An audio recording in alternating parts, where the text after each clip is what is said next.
السلام علیکم ورحمۃ اللہ وبرکاتہ۔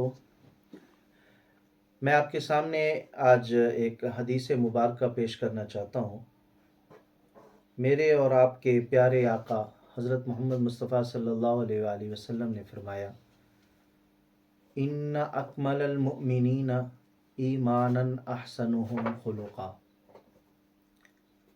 بے شک آپ میں سے کامل ترین ایمان والا وہ ہے جس کا حسن اخلاق اچھا ہے۔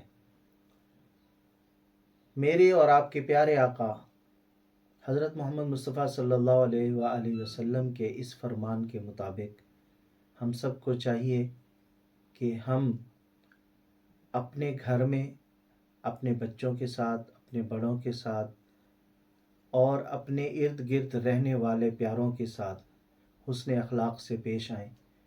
اللہ تعالی ہم سب کو اس حدیث مبارکہ پر عمل کرنے کی توفیق عطا فرمائے۔